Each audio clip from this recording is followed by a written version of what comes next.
លាបនឡាការពីសម្រងសោភាតែគ្មានគុណធាគួរឲ្យរមណីសងឡើយអូនម្លេះរួតបងស្នេហ៍សឹងឈួតម្លឹងហើយម្ដេចអូនមិនឆ្លើយឲ្យបងបានស្បើយមួយម៉ាត់ស្នេហ៍គឺដំបងអូនគ្មានបេះដូងទេដឹង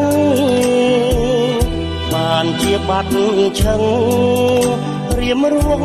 រងនឹងវិបត្តិស្នេហ៍คล้ายជាខ្យល់បងបោកវិលវល់រស័ព្ទសល់តែសំណាត់រលកបោកខ្ចាត់លើច្រាំងនឹកគ្រាជីទូកលោកបែងរំចង់ចានរះថ្ងៃត្រង់កំពុងចាញ់ចាំងអោស្ទឹងព្រៃប្រងសម្រស់សំរាំងអូនយកឆាប់បាំងឲ្យបងអ្នកអ៊ំ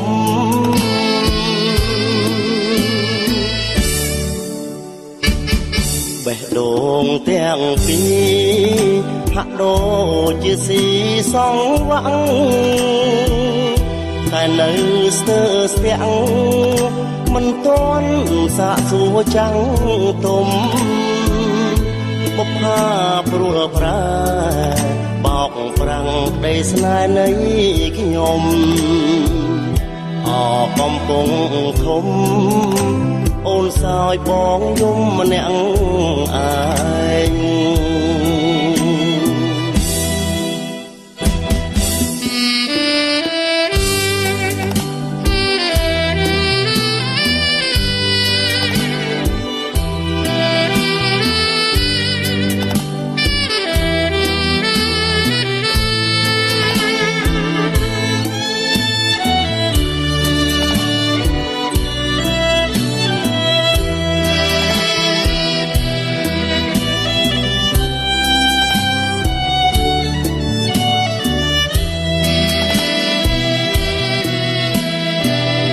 នឹកគ្រាជីទូកលោកបែងរំចង់ចានរាំងថ្ងៃត្រង់កំពុងចាញ់ចាំងអោស្ទឹងព្រៃប្រងសម្រស់សំរាំង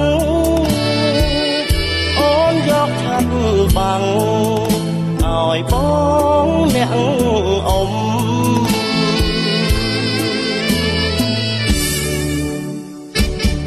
បេះដូងទាំងពីរហាក់ដូចជាស៊ីសងវាំងតែនៅស្ទើរស្ទាំងមិនទាន់សាកសួរចាំងទុំបុប្ផាព្រួលប្រែបោកប្រាំងក្ដីស្នេហ៍នៃខ្ញុំអកំពុងធំអូនសោយបងយំម្នាក់ឯង